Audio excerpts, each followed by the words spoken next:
Think of the oh shit scale. One of our students had a launch with a $5,000 RPM to his sales page.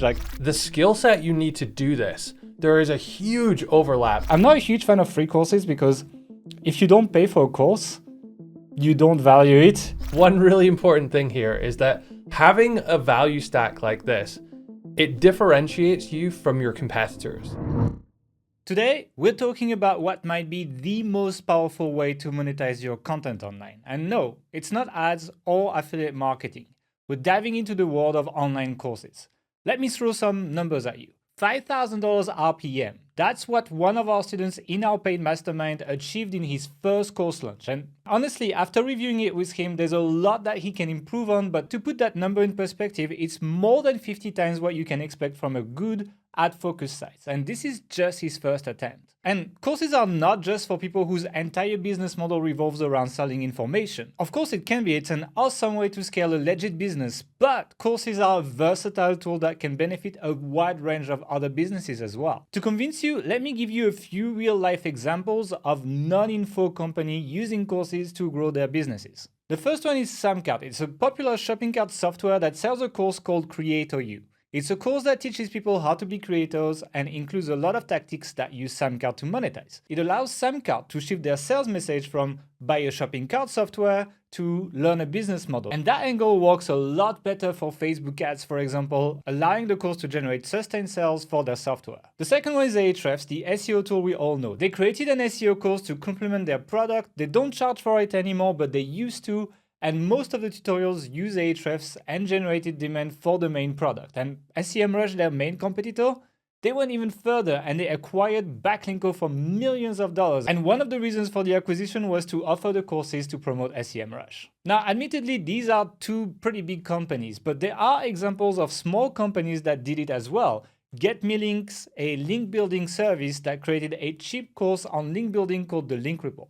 This allowed them to run Facebook ads because the angle was more appealing than a link service, and Gary, the owner, grew the company faster than anyone else because he could scale ads with that offer and an info product. These three examples show you that courses can either be your main product, but also they can be an entry point to your funnel, whether you're selling software, services, or anything else. They can make strategies like paid advertising much more effective and be the key to scaling a business that initially seemed quite challenging to grow. But making a good course that people want to trade money for is not an easy task. Luckily for you, Mark and I have done it a lot. We are 8-figure course sellers, and while this sounds glamorous, what I can tell you is it was not a walk in the park. We've made countless mistakes that could have been avoided, and if we did, we would both be 7 figures richer today. And that's where this podcast episode comes in. We're going to break down the entire field-tested process of building and selling courses. We'll cover everything from coming up with an idea that people will actually buy, to packaging it attractively, to building it efficiently, and selling it effectively. So whether you're looking to diversify your income streams like the student I mentioned at the beginning, or generate leads for your main business like the 3 examples I gave, or simply share your expertise in a profitable way, this episode has something for you. So let's get into it. Welcome, I'm your host, Gael Bratton. And I'm Mark Webster. And this is the Authority Hacker Podcast, the place where you learn strategies and tactics on how to generate traffic, earn people's trust, and turn them into your audience, then monetize this audience in cool and non-spammy ways for a living. We've been doing this ourselves for over 10 years now, and we've helped tens of thousands of our customers do the same too. So if this is something you're interested in, then don't hesitate to subscribe here on YouTube or wherever you get your podcast from. And just before we actually get into the meat and bones of this podcast, something I wanted to say is that the skill set you need to do this, there is a huge overlap between that of which you need to do SEO to create reviews if you're running an affiliate site. It's very similar, a lot of the things, to, for example, creating a sales page.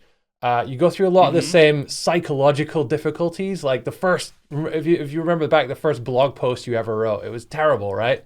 Everyone goes through that. And the first time you make a sales page or the first time you film a course video, it's not going to be perfect. But you keep going a little bit further, and then very quickly you start to get it. And a lot of those same skills in content creation and just building systems and workflows, it translates very well across to creating courses as well. I mean, I think because we come from an SEO background, potentially we've built the process based on our experience. So it's like Exactly. actually like kind of like levels it up. So I think we might be doing things a bit differently from other people because like a lot of this stuff is very much ours. Like it's not necessarily stuff that we've learned from books or something. It's just something that we've actually just honed in and expanded from our SEO experience. And so like you will see that we'll be able to draw a lot of parallel between what you do for SEO and how you create a product like that. And what you were saying about not doing very well the first time, yeah, we can see that because we have a lot of like platinum members. Like we've done several platinum events now on this kind of stuff. Like people seem to be really interested. Obviously, with all the Google changes, a lot of people are looking to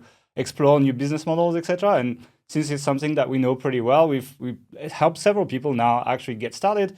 I mentioned it in the pre-intro, but like one of our students like had a launch with like a $5,000 RPM to his sales page. Like it's not even that great, to be honest. Like it was kind of like it's a good start, but like it can be better. But I can see all the mistakes people are making. It's actually like one thing that I'm documenting. So eventually we'll actually have maybe more of a paid training on all this stuff.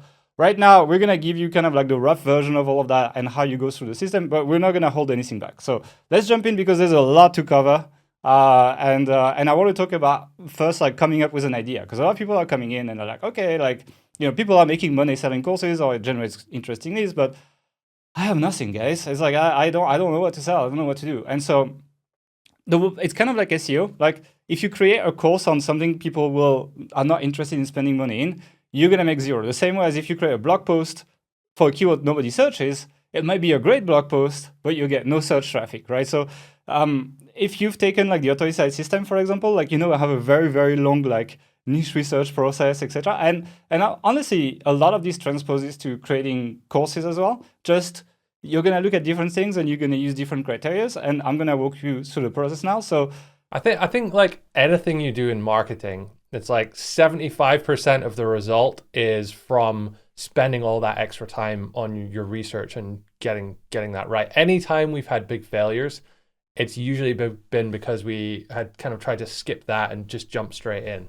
Yeah, but the difference is like there's no keyword tool for courses, right? So it's like it's not as simple as SEO. It's a little bit more of an abstract process, but you definitely need to base it on real world observation. And I'm going to give you some very practical tactics here. I mean, you can use search volume, right? So search volume with a twist. So basically, search volume gives you like how many people searches for a keyword. But then what you should do is you should assign to a keyword like a score between 1 and 10. That is what I call criticality of the problem, which is like how urgent is it to take action on that problem. So I have two examples here, right? Imagine that the keyword rat infestation, like your house is infested with rats. Maybe that only has 1,000 searches per month, but it's pretty dire as a problem to live in a house infested with rats. So I'd probably give it a score of 8 out of 10 in terms of like how critical it is to solve that problem. I don't know if a course on getting rid of rats is the problem. Probably it's a service here. But the idea is like people are much more likely to take action on whatever you have when you rank for that keyword because of how urgent that problem is. So it's like 1,000 search volume, score 8 out of 10, you multiply these two, you have a number that is 8,000, right? Now let's take another example, smart home setup, right? Like how to like be able to control everything in your home with your phone. It's pretty tedious to do that. Like these days, there's lots of protocols and things that are not compatible with each other. It's difficult. Let's imagine this has a search volume of 5,000, right? So like 5 times more people than rat infestation. But the criticality is really like quite low. Like it would be nice to be able to like open my curtains with my phone, but I don't necessarily have to have that. So probably a 1 or 2 score, right? I put 1, really. It's really not that important. So it's 5,000. So it's 5,000 versus 8,000. So while there's less people searching for the rat infestation, it's probably a better product than the smart home setup because even then there's less people. People are much more likely to take action. That's how I would use search volume. That's my first tactic. Another way of looking at that search criticality, because it's quite difficult to just, if you've never done this before, to put a number on 1 to 10 of how critical it is think of the oh shit scale.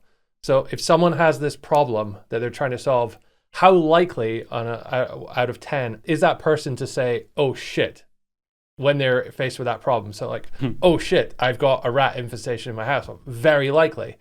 How likely are they to say, oh shit, when like, oh shit, I haven't figured out my smart home system and I have to press this button for my lights to come on. Oh shit, no, they're not going to say that. So there's less urgency around it. Another way is also to, we talk about this a lot when we look at niche research for blogs, is a sort of health, wealth, relationship triangle.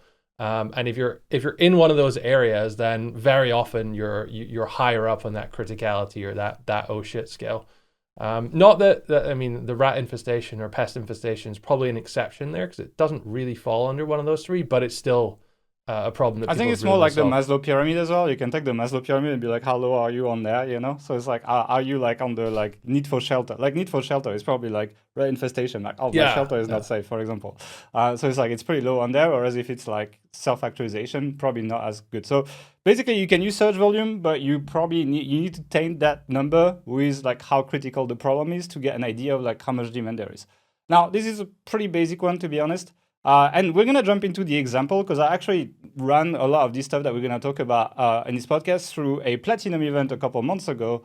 And so I actually had the example of a website of a member that had a website for devices for elderly and dependent people. Like, you know, if they fell or something, they would send notification. Like that was kind of like the broad niche, right? And so he came to me with that site. And the challenge was like, okay, now help me make an info product for this site so I can turn it around from a pure affiliate site to a site where I can sell something to people in this market, basically. So the way I did that is I actually like my goal was to find communities where people actually talk about the problem this audience has in general, like not the device, but the people who buy the device, right? Because I'm relevant for that on Google and it would be easy to rank for keywords. And I use ChatGPT. ChatGPT, honestly, these days, I use it more than Google for many things in this process. And you see, I use a lot of AI in this process, which is pretty cool. And so I was like, I explained the problem. Like I was like, hey, there's this site on these medical devices. I'm trying to understand the audience. I'm looking for subreddit communities of the kind of people who would read that site on Reddit, right? It gave me some that were not super relevant, but one was very relevant. And that is the subreddit aging parents. So it's like, you know, it's like, people who have parents that are in their elderly years and they need to take care of them, they're dependent, you need, you know, the roles reverse, you know, you take care of your parents. Great. So I went there and I identified the thread topics that had the most engagement and were recurring. So what are the problems people keep bringing up? And what are essentially the things that people comment on the most, upvote the most, and engage the most with, right? And it was pretty easy after half an hour to come up with a couple of issues that people keep talking about. That was mobility tied issues, so essentially dependence on not being able to do everything that you can do while still living at home and not wanting to go to a retirement home, adapting the environment to reduced independence, scams. A lot of people were complaining that their parents are getting scammed all the time. Apparently, Nigerian princes are actually rich at this point because they're scamming all the old parents. Loneliness and issues with parents left alone for a long time, and psychological issues on both sides, both for the parents, but also for the children that are taking care of them, and it's difficult for them, basically. So like 30 minutes of browsing this subreddit, I just had these 5 bullet points. And I was like, okay, well, that's the starting point, right? I start to understand what these people are having issues with, right? And then I gave these insights to ChatGPT. And I use ChatGPT kind of as like a sparring partner for thinking about ideas. So I don't necessarily take what it gives me, but I use it to kind of like give me ideas to dig towards more, right? So I did that chat. We can show it on the screen. Actually, I gave the link to the editor so he can show you. And it actually gave me a couple of ideas. And here's a few of the ideas that came out from it. There was an elderly workout plan, so that because muscle mass is very important to maintain your independence at an old age. It's not about getting like huge biceps. It's about like just being able to move around and not fall and break your bones, for example. A senior check-in service. So that's a service. So not really a course in this case. But for me, I was still interested in that because I was like, oh, with AI voice, we could almost do that automatically at this point, where you could have AI call people, they answer, AI summarizes and sends a text message to the children. It could almost be a tech company, you know, where you get automated check-in on your parents. They just talk on the phone, and then you get a text message with everything.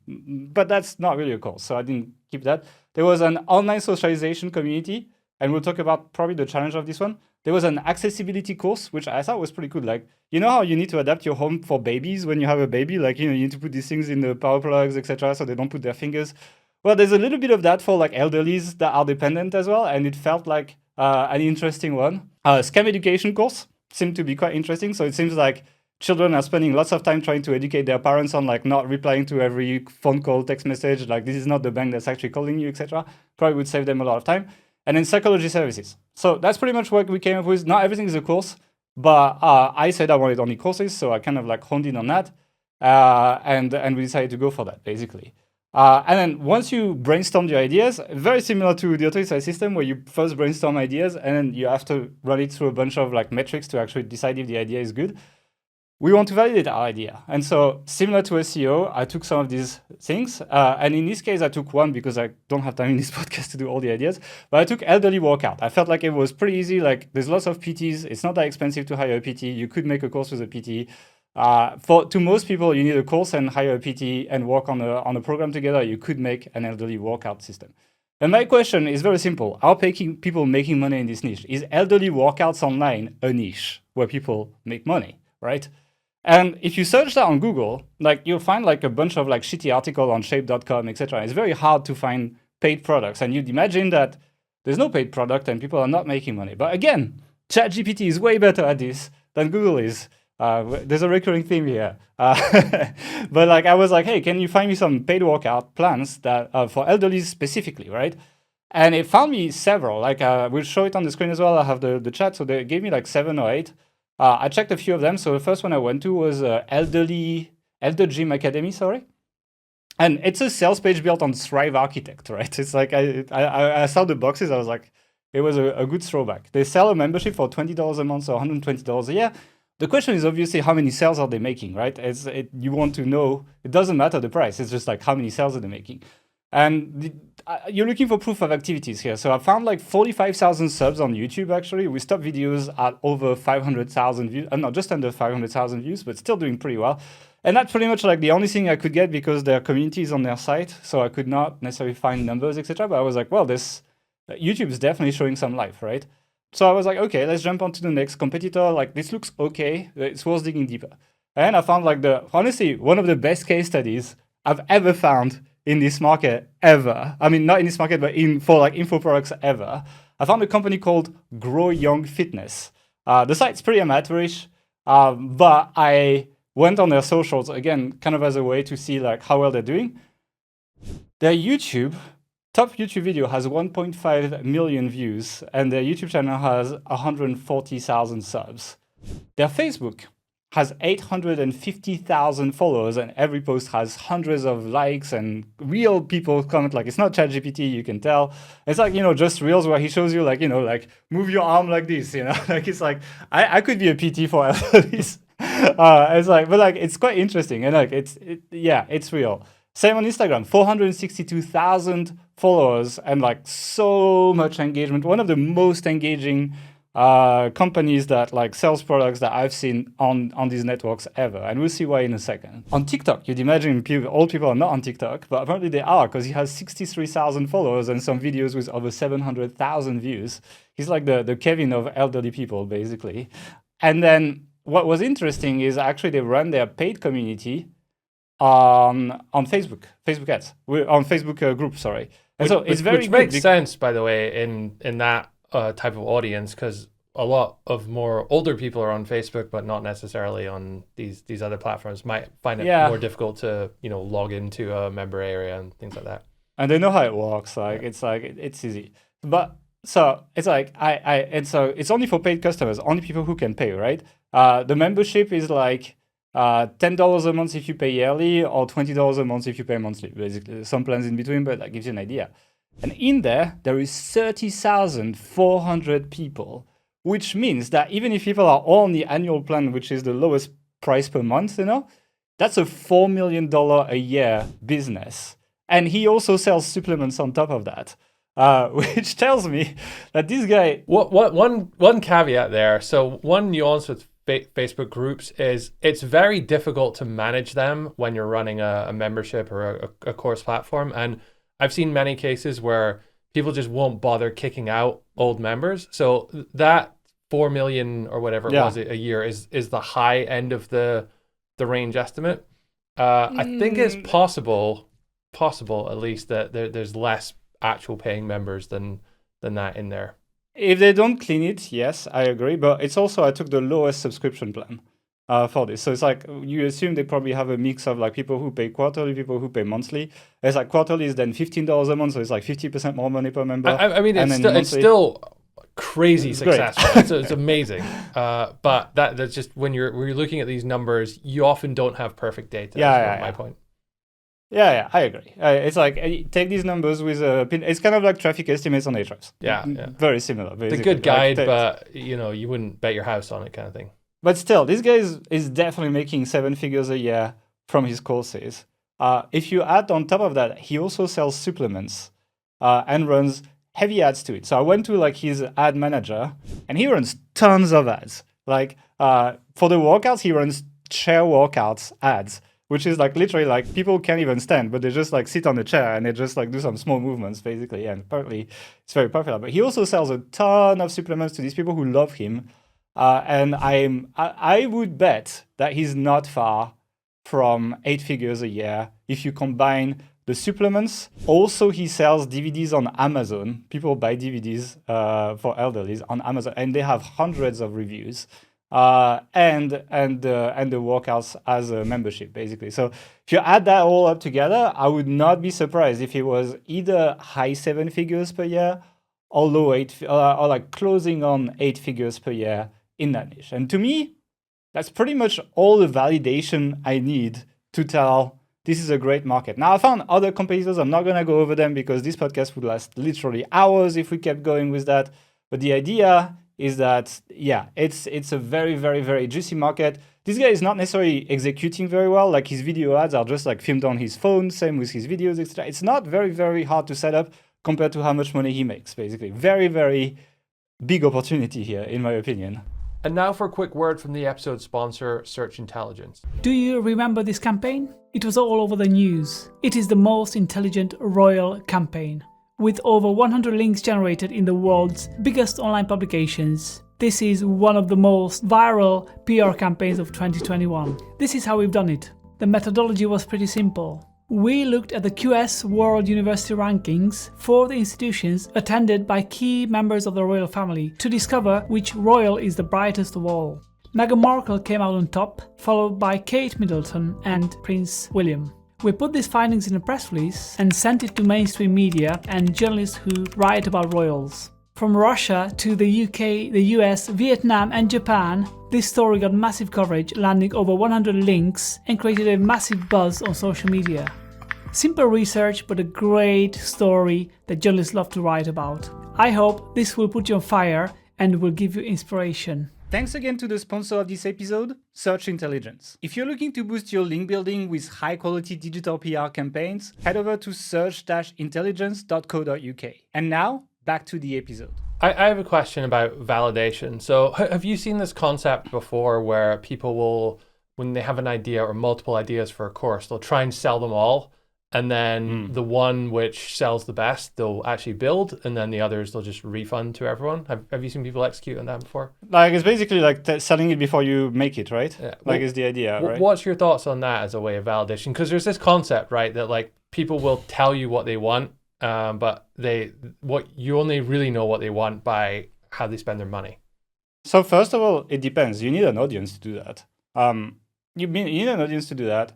And the people who bought the course and you don't deliver on, you basically burn a bridge with them, which I'm not a huge fan of. So like you're making fans, you're working very hard to make fans, and you disappoint them later, which in my opinion is like an average experience. It's almost like you're training people in the future not to buy your course until it's kind of like maybe they don't get it. Yeah. So my opinion is like if we were doing that, for example, I'd rather make a paid webinars. So maybe I'll make a series of paid webinars. Like I'll do like 5 webinars. I'll deliver on all of them. Like something, imagine like this podcast, but with like me screen sharing basically, and doing that. I would probably sell that for like $20 or whatever, to $29, and then see what got the most success, and then build a course based on that, so that I've delivered to everyone. Because it's hard to build an audience these days, and so I don't like the idea of burning bridges. And it's kind of like that lean startup idea, but that the lean startup was written at a time where an ad click costed 5 cents, which it made economical sense to burn bridges at that price. But now an ad click costs £3, and it's like I just cannot afford to burn bridges when it costs this much to build an audience. So it's like the world is changing, and you probably need to be mindful of the relationship you build with people, because that's probably one of the biggest sales factor, right? If you disappoint people, they will not trust you again. And we'll talk about that when we talk about guarantees and risk reversal when it comes to selling. But it's quite important. So I would prefer validating with my competitors doing stuff and digging deep into what they're doing, and potentially making very small products initially, like making products that cost $10, $20, then you can build them in a week. And then expand. That's how we did with H Pro, right? First version of H Pro was $37. Last version of H Pro was more than $3,000. So it's like, it shows that it can be done that way. Let's go back to that. So basically, that's kind of like my main way of validating. I'm not going to go through every way you can validate. Again, that could be like an entire podcast, potentially a course one day, we'll see. But at this point, like, I've seen this guy killing it with low production value and things I can build myself. Like, his sales pages are pretty shit, to be honest. I mean, they're well structured, but they're not well built. Anyway, once you have validated your idea and you're like, okay, I want to build that, people are making money, I can compete production level wise. What you want to do is you want to then kind of like list the main objections people will have to taking your product, and then brainstorm ways to overcome these objections already. So we're already thinking of sales before we're even building the product. And that's kind of like a very important part of building something that sells, is that you start with the sales and then you regress back to the product. So in my example of workout for elderlies, for example, accessibility is an issue, right? So it's like people don't see very well, people don't hear very well. What if they can't really follow the workouts because of that? Like, can I find, for example, a video player on the market that has accessibility features where, like, maybe you can pinch to zoom so that people can really make it really big on their iPad if they're using that? Can I have like really big subtitles, for example, so people who don't hear very well? Like, can I address the accessibility issue that elderlies may have? There's going to be the equipment problem, right? People will be like, I don't have equipment, like I just don't have this. So it's like, what I've seen from my competitor is that they basically tell people you need a chair and a pair of these pink dumbbells that you see all elderly people have, basically. And so like, probably you need to do something like that. People seem to have an accountability issue, like following a program when it's like, when people don't nudge you, it doesn't work. So maybe I can build like some kind of accountability system, and maybe you can even build it with AI. Like, I think a Zapier app can actually do that for you in a way that's good enough to put in an info product. And also, people have obviously health conditions when they're old, right? So it's like, I want things that can be done at all levels of abilities. Again, that's probably the chair thing. And one thing that I've noticed as well by reading that subreddit is like a lot of people start working out after surgery when they're older. So I would want to address that as well. So it's like, I'm making a list of issues people may have with following what I have. And this is something I need to keep in mind when I'm putting my offer together, right?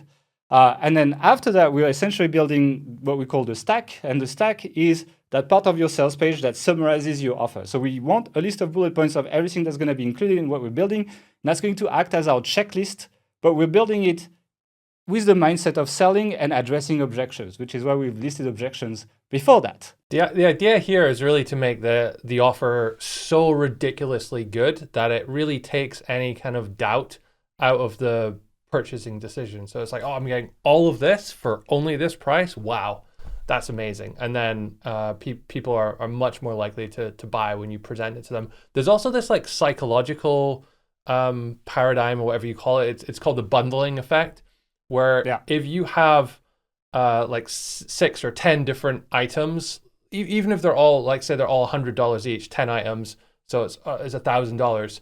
There have been studies to show that people perceive the value of that as more than $1,000 because it's in a bundle.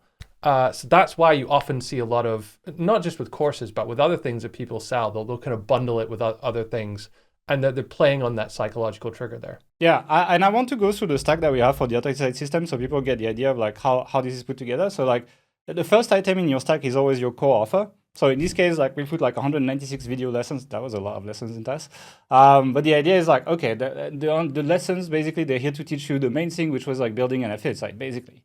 Then the second item was the to-do list. So it's like, one objection people had is like, well, that's a lot of stuff to do. I'm not very organized. I need to stay organized. Therefore, we built a to-do list for people so people can just go step by step, and then, the to-do list links to the lessons, etc. So it's kind of like a different way to go through the course and tick things when you're done, and it makes you feel good about progressing, and that addressed a lot of issues. Second item, template library, so it's copy-paste stuff. So people liked, your bonuses or your extra items in your stack should really be ways to shorten the time it takes to get result or make it easier. And so templates is definitely that. You just fill the blanks and it helps you. Another good way of sort of thinking about this is it's the answer to one of those even if statements. So like how to build a successful business even if you don't know how to use a computer. You have okay, well block, so here's a solution to overcome. You know what I mean? But like we've had people over the years that they're just not tech savvy and really struggle with a lot of this stuff. So the more you can pre-build for them and really remove these barriers, the more likely they are to give it a go. Yep. So we'd have the E80 blueprint. Same when that became an issue, we made a blueprint that would go through that. Discount library, people have the objection that, hey, paying for tools costs money. We've tried to get discounts where we could. Support, people have the objection that they could get lost and they might have some questions that they want to ask in private. We have a good support system. Members only community, that kind of like feeling of belonging together, talking with other students, basically, like the not be alone, that was the objection. And updates, basically, make it like people are always afraid things are out of date. So what you do is you offer updates and people do that. And you can see at the end, we have the total value because we've assigned a monetary value to each of these things. And the idea is like you add the value to a very high amount and you basically discount that. And then that's your price, basically. So that's pretty much how you build a stack. And you build that before you build your course. Like that's very, very important. One really important thing, because I know a lot of people see this stuff and think, oh, that's super salesy. It's like you just made up these values. And you're right, it is. But one really important thing here is that having a value stack like this, it differentiates you from your competitors. So people stop going into this in the case of the fitness course and saying, oh, I just need another fitness course. Like you've created something unique that's not a commodity, and therefore people aren't evaluating you based on what everybody else is charging for the same thing. So it allows you to really play around at quite a high level with pricing, and that's really when you can start opening a lot of doors. Yeah. So what I did is I actually went back to ChatGPT. We had a chat together. We had a little brainstorm session, and I built my stack for my elderly workout. And I put a beautiful image with an elderly lady and pink dumbbells next to it to make it a little bit fancy. And we built that, basically. So if I was putting this offer on market, my core offer, I put it to be a 90-day core workout program. People like this kind of like, time-based thing. So they kind of like project themselves 90 days from now being different. And so like I was like, okay, the core program is going to be just a 90-day program most people can follow. Then I put the weekly coach check-in. So like, probably just an email thing, really, where we just email people and it's the support, really. I put a 5-minute quick workout bundles because one of the objections was people don't have time sometimes, like they're busy or whatever, they don't feel good, they don't have the time, etc. I put the community because it's easy and we'll talk about platforms and a lot of them have that, so why not? I put a fitness meal plan. Obviously, a lot of people do that to be more in shape, so nutrition is a big one. So you're taking care of that big thing. And I put an extra bonus that is a surgery and injury recovery package because a lot of people I found on the subreddit start working out after, they've been to the physio. They went to the physio after surgery. The physio was like, oh, you have to do these exercises and you have to keep exercising, otherwise you're in trouble. And people actually look into changing their lifestyle and working out. When they're elderly, it's a bit different goals. And so I basically did all my stack. I did that up, and it's like $49 a month or $4.90 yearly. It's a bit more expensive than the competition. To be honest, this you would have to test on the market. Like you could launch at this price. I like the idea of launching high and then cutting prices with flash sales, etc. And we'll talk about that. So that's a way of hiding scarcity. So maybe if I'm at $49 per month base, I could discount it to like $30 or something, and that sounds like or $29. And then that gives me margin to run promos basically and use scarcity. So that's why I priced it that way. So that's pretty much the stack I've done, same thing. So really that we spend some time on this because that's something that pretty much nobody does. And that is building this before you even build a course. That is your checklist of what you have to build. And most importantly, you've put yourself in the head of someone who has to sell it. Because when you're building, it's quite different. You push back and you're like, what is feasible? And that's fine. You will have that mindset when you build the course. but you need to first think of what sells the most, and then you kind of regress back a little bit on what's doable so that you have a high demand product. And that's really the difference between a course that sells well and a course that doesn't sell well. Similar to people who plan their sites well before they start it and do their sitemap and do their topical maps, etc., tend to do better than the people who just YOLO it and start a website and just start posting. So it's similar to SEO. I think something that helped us quite a lot, and this might be helpful for anyone coming from a content production, content marketing, SEO side of things going into this, is thinking who you are actually trying to speak to when you're creating all this stuff for the sales page. And I think it's important to recognize that if you have an existing audience, you'll have a set of people that will buy whatever you're selling, regardless of whether you do this, regardless of what's on the sales page. You'll also have a much bigger chunk of people that are just never going to buy something because you're charging money for it. It's the people in the middle who are kind of like on board with the idea of doing it because they know you, they trust you a bit. They're already kind of in your audience, in your scope already. But they either have other stuff going on, you're the sixth or seventh highest priority thing in their business or in their life that they need to solve, or they're maybe a bit value conscious, or they're just busy and procrastinate and need something to help them get over the line. And all this is doing is really moving it up from that sixth or seventh in their priority list up to 2, 3, or even 1. And then that's the point in which they actually purchase.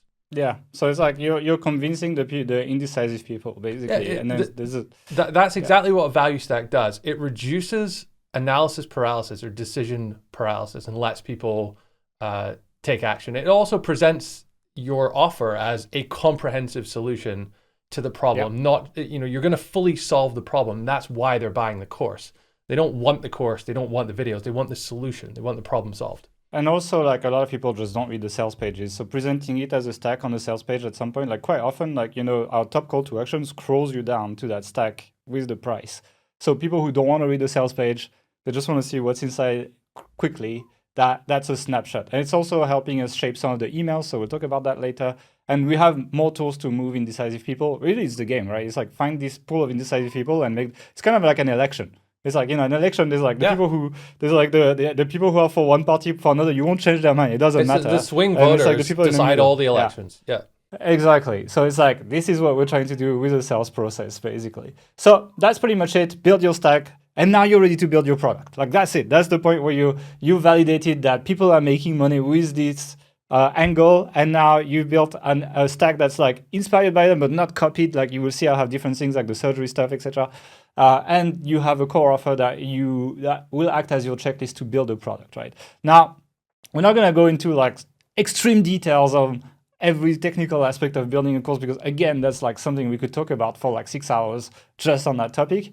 But it works very similarly to briefing an article. So the way I brief a course, I've done probably 15 or something, if you count blueprints, etc., 15, 20 plus on my own. And what I do is I basically first write my headlines, right? So I make an outline of everything that needs to be in my main course. When I did EEAT, for example, it was obviously expertise, experience, authority, and trust. And under each, I made some sub bullets of okay, how do you show expertise, right? It's author pages, schema, etc. And I started just listing things as a basically 2-level bullet list, right? And what that does is your top level bullets, they're basically your modules for your course.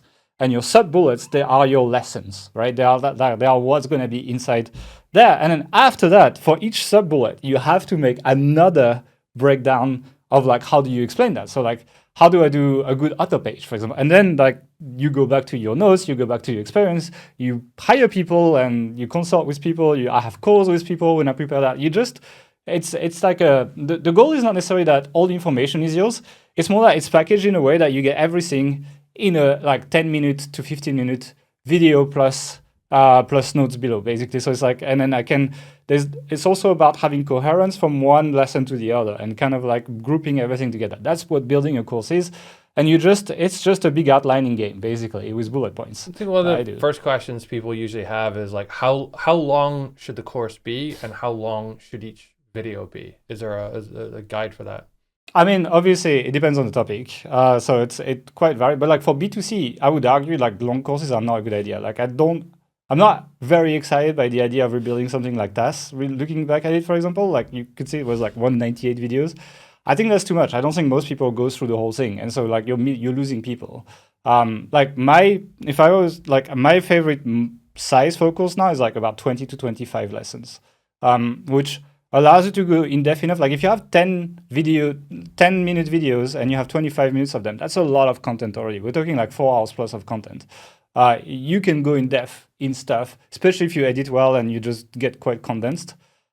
People can get a lot of value much deeper than free content, and it's still short enough. And something I just want to clarify, because different people, a module means different things to different people. But when we're talking about it, a lesson is like a video with some text. It's like solving a problem. It's a lesson, right? A module for us is not a lesson. Some people describe that. It's a group of a lesson, so like a category of lessons. There may be 2, 3, 4, 5, 10 lessons in a module. For EEAT Blueprint, it was each letter is a module, and then each lesson is a tactic to achieve that higher level goal. So if you want to show expertise on your site, there's like 5 ways to do that, and then like the expertise is the module, and then auto pages, schema. I can't remember what else is in there, but like I would go through all this stuff. And then it's like how to achieve that goal, and they're grouped together. So you just go through that. You want to improve expertise on your site, bam, you just do these lessons, and that's it. That's everything you need. If I have more tactics to add, I add it to that module, and it's kind of like a nice way to organize content for people, basically. And the other barrier that a lot of people have is around filming equipment, right? We're sitting here with thousands of dollars of lighting, camera, audio equipment on our desk, but it wasn't always that way. And if you go back to some of the very, very early lessons, we were not using expensive equipment at all. Like, a few $100s at most is what we spent. First lessons are shot on my laptop. Like you can hear the fan spinning while I'm shooting, for example. So like even like MacBook Pros, right? So like I have like the new MacBooks, they have like actually 3 microphones. They have the studio microphone that has this noise cancelling, etc. It's pretty decent. Like it's not horrible. If you're just gonna be in a corner of the screen, you could literally shoot on your laptop these days. Like a MacBook Air is actually, it's not great, but it's good enough for your first version. To get started. And after that, if you get a microphone and literally an IKEA light, and you can like stick some paper in front to soften the light, that's actually good enough. And we're talking less than $100 investment, and you're already leveling up. So you don't need that much stuff. And the technology in just like a smartphone these days is so good that if we had that 10 years ago, we would have been laughing. I say this to a lot of people, but the iPhone these days. It's far better than most cameras were 10 years ago. And you can even get, if you have like a 14 or above, you get this little magnet. I've got this on the YouTube version, but this little magnetic thing that sticks on your phone, and then that just hangs off the edge of your the top of your laptop, and you use your iPhone camera instead of the webcam, and it makes it a huge improvement, and that's more than good enough to film any course. More than good enough. I'm probably gonna have to shoot some podcasts like on the go at some point, and that's what I'm going for. I'm not even bringing the camera. I'm just gonna use the iPhone as a webcam, which works by default on Mac. Attach it, and then that's it. That's my setup, and I'll probably just bring the microphone to have good sound, and then it's fine. Like you can just do that. So you can, and then if you're shooting real life courses like PT, etc., like a fairly modern iPhone or Android phone that's like less than 3-4 years old, I think you're good basically. You don't need anything more. It's not that difficult. And same for editing, right? I mean, you could outsource editing. It can be a bit intimidating, but now there are tools that everyone can use. It's like it will take you an afternoon to learn how to edit a basic video. Especially course videos don't need to be edited nearly as much as YouTube videos, for example. Like you don't need to work on retention. You don't need to do all of that. So you don't need as many effects. You can use tools like CapCut. CapCut is free. It's on your phone, but it's also on your laptop. They have a free version on desktop, so you can edit with that. You can use Descript, which allows you to do script-based editing. So you talk into the microphone, and then you have the script, and then you can literally edit with words like you would edit a Google Doc, and that's going to cut the video based on that. Even has AI functions to remove repeats, etc. So it's very good. And if you want a real full-fledged video editor, DaVinci Resolve is actually 100% free. It's more complicated. Like it's a professional video editor, but you can start for free. So it's like if you're willing to learn like an advanced program, then DaVinci Resolve is excellent and you don't need to pay for it. So it's more accessible than it ever has been. There's a crazy amount of very, very good free training on how to use all these tools and how to edit videos to a really high level on YouTube. Yeah, YouTube's fine. You actually don't need to buy a course for that, actually. That's the one thing that is very well documented. Now, talking about distribution, like we're not going to talk about shooting the course. Like you have your checklist you should have outlined, and then you need to basically build your stack. And depending on your industry, it's going to be different. If I was doing my elderly course, for example, I would be looking for a personal trainer. In Hungary, it would be pretty cheap, to be honest, like probably for like 30 to 40 bucks an hour, I'd probably get someone that can do that. And then I would just, physio personal trainer, and I would just like go to the gym at 1 p.m. when there's nobody and just go shoot that. And that would be my course. And I do 20 videos on that and I start selling that. And if it goes well, add content and make more products. In terms of distributing, we could see that this guy was on Facebook, but there's a lot of really good tools these days that allow you to run both a community and actually distribute your course at the same time. We use Circle. We like it a lot. We think it's very good, but School is also very good for people who like to do that. I think Circle is a bit more refined, but that's an opinion more than like something like this. There's tools like Kajabi. I would not recommend, for example, Thinkific and Teachable anymore, like because now they don't really have this community aspect, whereas these other tools have. And I would say it's the same price. So I would probably use one of these. My favorite being Circle personally, but that's just me. You can, of course, use Facebook groups and things like that for your community. But if it's the first time you're doing it, it's sometimes nice to have it all in one place. And I would say that having a community as part of your course is pretty essential these days. It's almost like an expectation. And there's that old adage: people come for the course or come for the content, stay for the community. And I think it really rings true. And I think in B2C, like a lot of these things are now subscriptions. And without a community, it's hard to justify a subscription. Whereas when there's a community, you can justify it. Like you could see like these guys in the elderly workout space, they all charge a subscription, right? It's like it's 10 to 20 bucks a month, basically. And without a community, it would be hard. With something like Circle, the problem with like Circle for elderlies, I don't know about it. That maybe stick to Facebook for that market. That's why it's going to be highly market dependent. But yeah, I would use that. Talking about checkout, most of these platforms have a checkout built in, so you could use the checkout from Circle, you could use the checkout from School, use the checkout from Kajabi, but they tend to be a little bit subpar compared to like standalone solutions. So I would recommend you start with the checkout from these things because that's not what's going to make or break your offer, right? If people like your product, they will buy it regardless of the checkout. But you can definitely squeeze more money by having a better checkout system. So once you kind of like level up, there are better tools. We use Thrivecart. It has its ups and downs, to be honest. Like sometimes it's good, sometimes we hate it. You can build your own checkout on WordPress if you're a little bit more technical. So like Cartflow and WooCommerce together is a pretty cool system where you can build like these sales funnels and upsells and downsells, etc., which things like School or Circle don't necessarily have. Order bumps as well.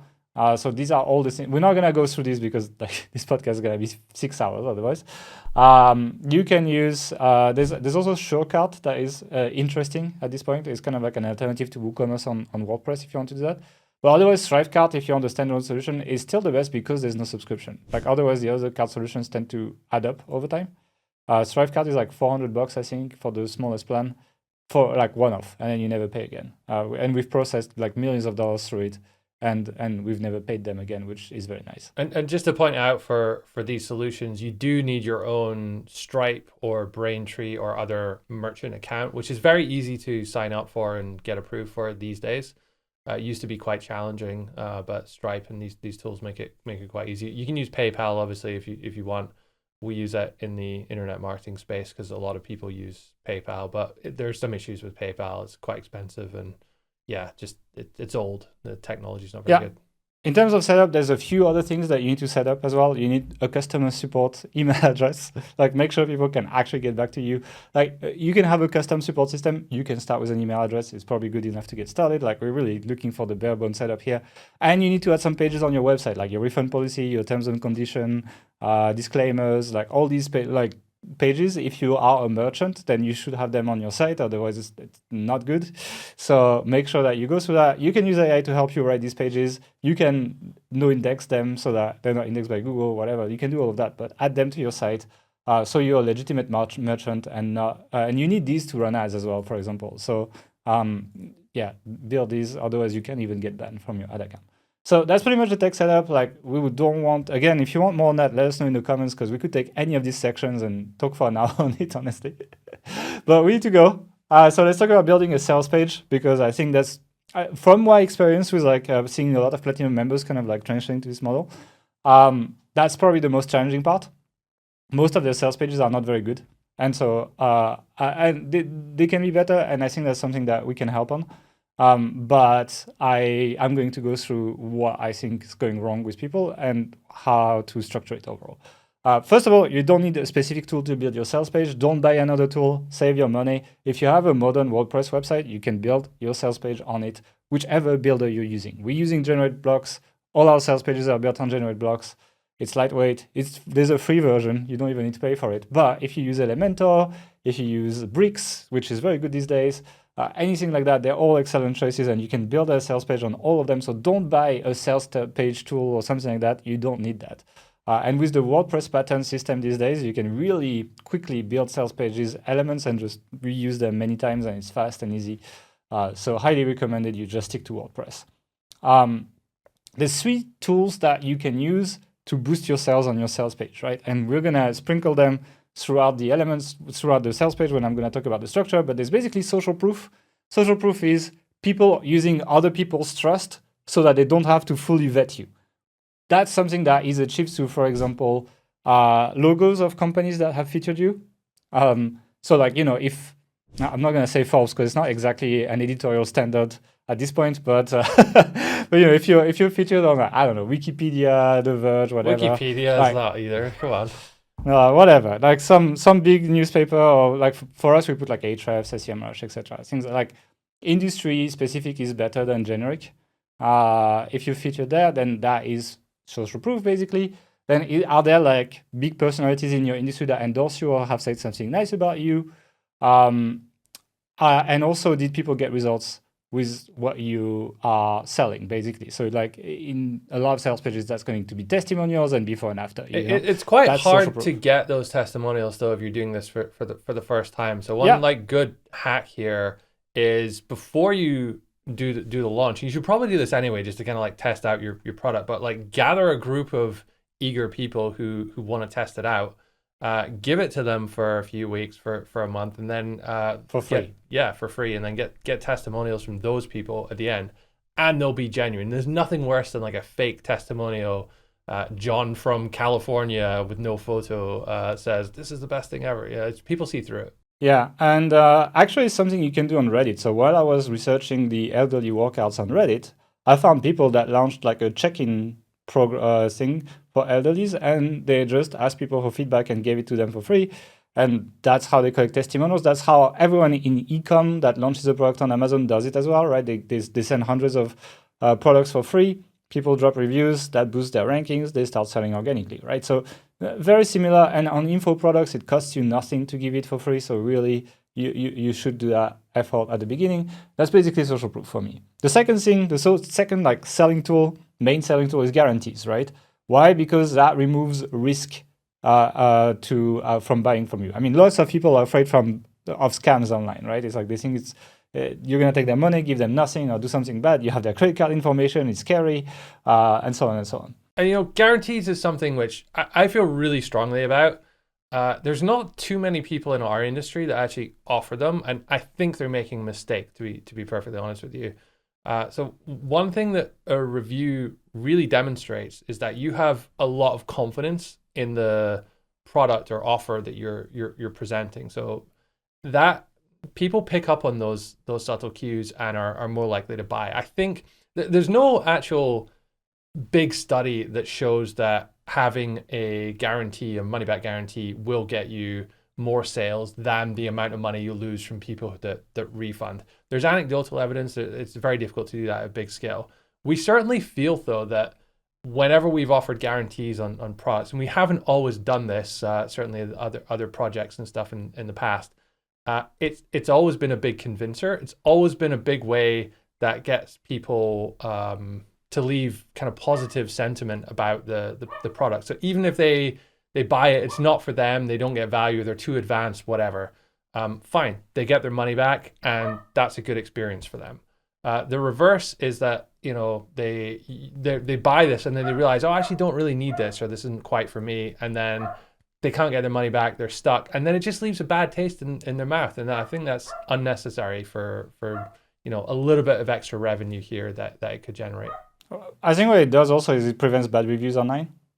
So like, instead of people dropping a bad review like, oh, about this and I didn't like it and now I lost my money, like if they were treated well in the refund process, then they don't drop that review, and that in turn helps your business maintain a cleaner image, which helps sales in general.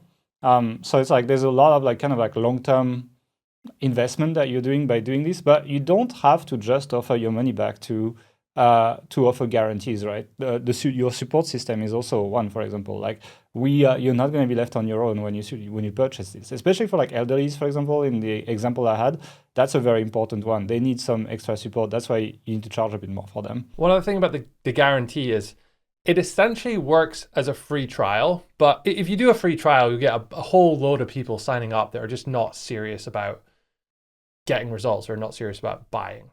So them having to commit the full amount of money up front with the guarantee that they can get it back if they don't like it, it just that process filters all the non-serious people out, but lets them try it, and it lets you use that trial as an argument when you're selling.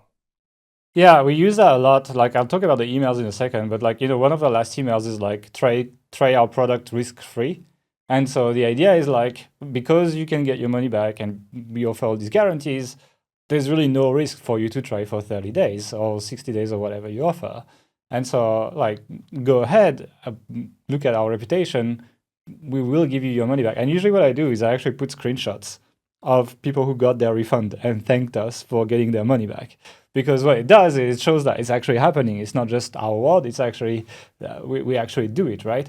But for these kind of guarantees to work, I wanted to say that you need to maintain a good reputation of not being a scammer online, because if you are, like, people will not trust any of the guarantees you put together. So it's like, if you need to work on your company's reputation in general. Like, we have a reputation for actually giving people their money back. Therefore, when we make a claim that we give people their money back, they know there's a good chance they will see their money again. And so it's very important. That's why it kind of like plays together, because when people don't have a bad experience and can get their money back, they don't do bad reviews. Therefore, people are more likely to believe the guarantee and are more likely to try, and that in turn generates more sales. And another mistake a lot of companies that do offer guarantees make is they'll put it all over their sales page, but then they'll hide it, right? What we do actually is the first thing that you do that you get after buying one of our courses is we remind you that you have that guarantee in place. So what that does is it really alleviates any kind of buyer's remorse and reassures people that they've made the right decision. Everyone, when they make a purchase, has some level of buyer's remorse. I mean, it's a natural thing. And psychologically, us like not reminding people about the refund and these things, like we've done away with that, and we will actually put that front and center of all our messaging in the first month when people are signed up to one of our products. Yep. And now let's jump on to the next one. We still have quite a bit of stuff to go through, and that's probably one of the most powerful, but you need to be a bit careful on how you use it, and that is scarcity. And scarcity, basically, that is also taking the undecisive people and basically putting them in front of a hard choice. Like, if you want this extra stuff, you're going to have to take action now, otherwise you will lose it. And that FOMO, that fear of losing or of missing out, is extremely powerful. And we see it in our launches. When we do a product launch, I would say 35 to 50% of all sales are done in the last 36 hours. It doesn't matter how long the launch is. It could be 2 weeks or whatever. You still make this amount of the sales in the last 36 hours because of that FOMO. Now, scarcity is basically putting a deadline or putting an availability limit on what you do, right? How do you do that? Well, availability limit, so that would be more for services. I can only take 3 clients, for example. That can be price increases. So for example, like one thing that I like when people launch a new course is basically do an early bird price. So be like, hey, you get 50% off if you buy it in the first week. After that, the price goes up. A lot of people are going to take that offer. You can do that with, if you don't want to do that, you can do that with bonuses expiring, right? So you could add a bonus. Let's say I add like my surgery bonus, let's say like the one that I had for the elderly one. I could be like, well, you get this for the first week, but after that, it will not be part of the package. So it's $49 either way, but you get that extra thing if you buy in the first week, basically. That is a little bit less powerful than a discount. But what you can do is you can rotate the bonuses. So you can actually put the surgery one the first week, then you can put the diet guide the second week, another week, etc. And you can kind of like keep expiring bonuses. It's very much like how Netflix works as well, for example. Like they kind of like add and remove movies from the catalog all the time. You can do flash sales, so like holiday sales, like Mother's Day sale, Veteran Day sale, whatever you want day sales. Like there's a day for everything every day, right? So you could just run something like this, and then you can just do a time limited launch, basically, where it's like the product is not available after that time, which is like both availability. It's basically availability scarcity. Sorry. And so like you need to use one of these usually, because otherwise, if you do not use a deadline for anything, your sales will be poor. Like people are very afraid to do that. You will not get good results if you do everything we talked about and you don't put scarcity in there. So it's like implementing scarcity is one of the main ways to make sales. Just don't do it in a shitty scammy way where you extend the deadline 5 times and you don't actually close it, etc. When you say you close things, you close them. And that's how you earn trust from your audience as well. And that's the problem with our industry, especially, I think. And remember what we said earlier in this podcast about how you're trying to sell to those people who are on the fence. Well, there is nothing more powerful for getting people off of that fence into the buying camp than some kind of scarcity like this, either pricing scarcity, price goes up, or just the offer going away even. I'm going to talk about the main section. Like now we talked about the tools. Let's talk about the actual sales page and how you use these things within the sales page, but let's do it quickly because this podcast is running really long. Here's the main sections you will see on any sales page we work on pretty much every time. First, you get the hero section. The main thing is like you have a big headline that says how to solve problem even if main objection, how to get in shape even if you can't stand, how to build a website even if you're a beginner, how to it's always that. It's super simple. And then you get some kind of like big image that illustrates it, and you have a big CTA that basically tells you buy it now, basically. There will be other elements, but these 3 things are going to be the main thing. Below that, we're going to have a social proof section. Usually we do logos, so that would be like logos of big publications that have mentioned us, things like that. That could be people as well. Like on the Auto Hacker Pro sales page, for example, I put faces of prominent community members, for example. So that anything that is social proof that can be done in a compact way. Then you have a section called PAS, which is problem, agitate, solution. And the idea is like you highlight the problem that people have. So like my elderly workout, I'd be like, look, if you don't have enough muscle, like muscle mass is associated with essentially losing autonomy. If you don't maintain your muscle mass as you get older, you're very likely to be in an accident, like 2-3 times more, etc. Problem, agitate. Like if you have these, 80% of people who fall at home never come back to their home and never maintain that autonomy because they need more assistance. Agitate the problem. Solution, with simple workouts, with only 5 to 10 minutes exercise a day, you could actually maintain enough muscle mass to guarantee to reduce your chances by 80% that you are not going to be dependent after a fall or something like this. Solution, and then you introduce your product. That's pretty much the same thing. So it's pretty much, that was a on-the-fly version of this, but you get the idea. Like that's how you structure your first section. So you show the problem, you essentially explain what will happen if you don't address it, and you present a solution, and you have, I call it the product presentation slide, where you will have like an image and then introducing product and maybe some bullets that show more or less what's inside. After that, you can have a section that show the results people have had. Like you kind of like appeal to the emotions, and it's both social proof and like the emotional side of things. Then you have a breakdown of what's inside. So like usually like, different modules, like maybe like features list, what you will learn inside. Yeah, essentially what is actually inside. So like people actually know what they're buying. Sometimes I have a section with emotional arguments. So that would be like, stay at home for the rest of your life.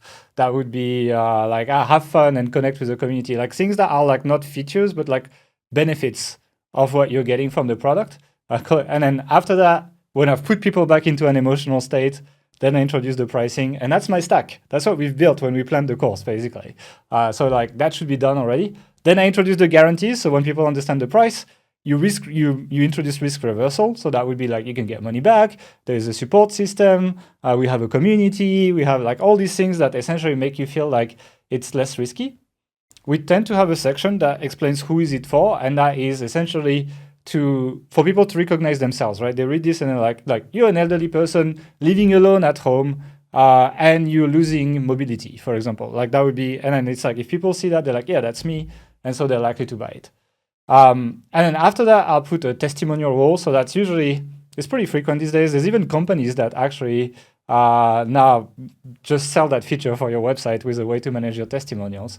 And it's like, it's basically anything good people have said about your company that you put in kind of like a mercenary type thing to kind of like overwhelm people with positive feedback your company has received.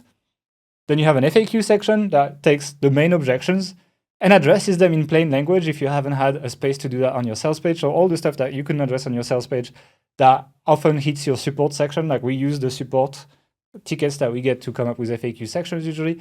And at the end, you have a final CTA. You can use what we call a close. It's like, okay, now you have two choices. You can either go back to your life and do nothing, or you can take action, change your life, blah, blah, blah.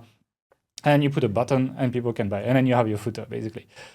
There will be variations on how you build sales pages, but if you build sales pages that way, it's a pretty strong model and it works pretty well. It's kind of like the bread and butter of building a sales page, and you can't really go wrong with that structure. It's a bit classic, but it works. So that's pretty much how we do that. And because you've done all that brainstorming of objections and you've built your problem in a way to address objections, then you have a lot of strong arguments to put in your sales page. Like all the prep work now pays off when you put this together.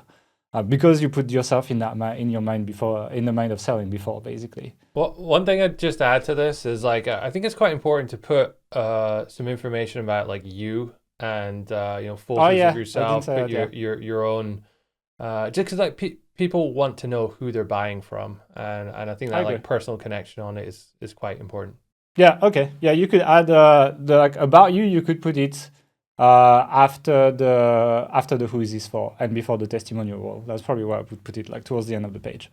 But yeah, definitely you can add that. Then how do you actually launch your product? Like you have a sales page, you have a product.